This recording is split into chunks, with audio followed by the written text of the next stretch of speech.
sani. Kopogore gi Langas, sani koro ma Eric Owenga ma kar chung'od bura ma Kibra. Eric Owenga kana tudra kodi sa 11 kana kuonde luto ombulu iloro. Ninyisa ni napod ntiere lines maboya. Ken lines godo chopo kanye kona mana luto ombulu no rumo sadi to sani nango matimore. Pod ntiere Olympic koso nisiwuok Olympic. Mana kaka wacho no Sharon, line ne ntie to ne kobora ahinya lakini kano chopo sa 11 kaka wang'eyo ni chenro mar luto ombulu ne otieki, mak mana joma gi sechego ne ni line ema no yien omi thuolo ma luto ombulu. Koro gie sani to an e kar luto ombulu ma Ayani mano pod kar chungwa ma Kibra ka ahinya to mano ward ma Sarang'ombe. Kuma koro gima dhi nyime gie sani en ni chenro mar kwano ombulu osechakre ayanga kendo dakika mokalo kanyo ne mai kwano gin ombulu mago mag jatend jogo malaro komten piny Kenya emane ikwano. Koro gie sani nosotie kwano gi to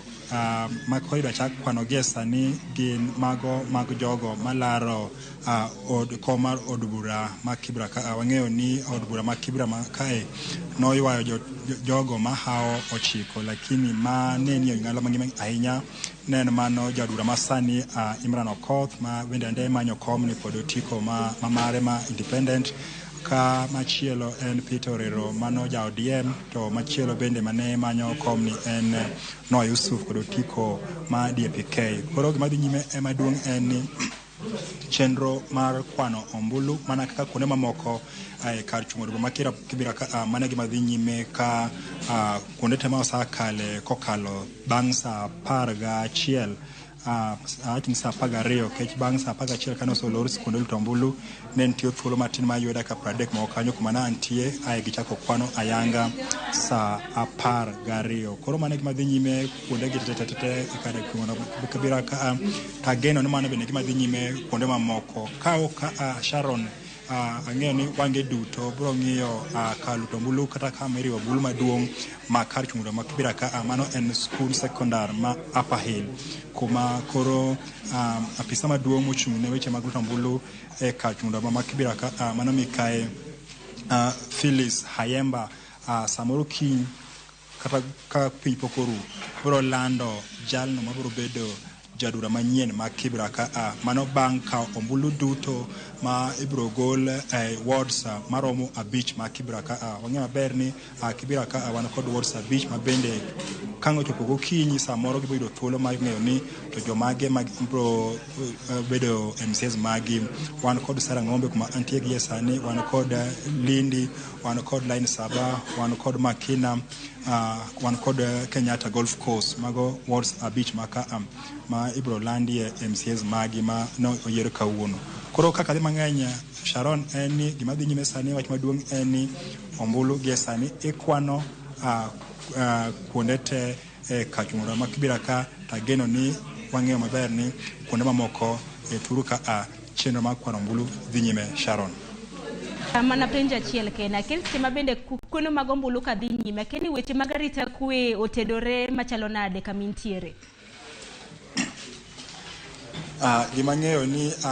wach mar arita kwe Sharon orid matek mokalo kech ng'eni mai koro to kuma wange joma ng'eny ng'iyo kech chutho koro irito boxes gi mondo kik neni samoro kata inya beni ng'ato otiyo gi joma chielo bobiro orocho kata oketho. Koro kuma antie ni kata i room ka aneno ka ne wan kod polise 2 kuma antie ni mano room achiel to kuma machielo bende nitie polise 2 ma rito oko mar kuma wantie ni nitie lori mane nitie man kod obila ma bro kawo gi ka ko katero gi e center maduong' kata main center mano kuma ibro riwo ombulu mogika. Naido thuolo bende Sharon ma wuoyo kod jalop jatend nanga e kar ma Kibra ka mano deputy sub county commissioner Gideon Ombongi mano singo ni giketo arita kwe mokalo kendo girido ma onge ng'atno mabro kelo tulo moro amora nyaka neni chenro mar kwano ombulu ni kaachiel kod lando jotelo otieki e kachung'o ma Kibra ka kaachiel kod Lang'ata kuma nakale nyaka Makadara kech nayudo thuolo bende mawuoyo kod regional commander mano James Mugera mano kona ni e county ma Nairobi ka arita ko ready kendo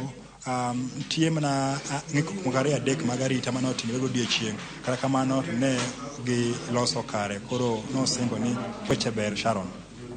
Inya Eric Owenga wawinji e yo makare kendo ang'e ni pod wabiro medo tudre kodi nikech ang'e ni pod igo touch e kar chung'od bura ma Kibra mano Eric Owenga nyakwara Mugia Jwang. Kata kamano kopogre gi Eric Owenga bende Chris Owindo na nitiere kar chung'od bura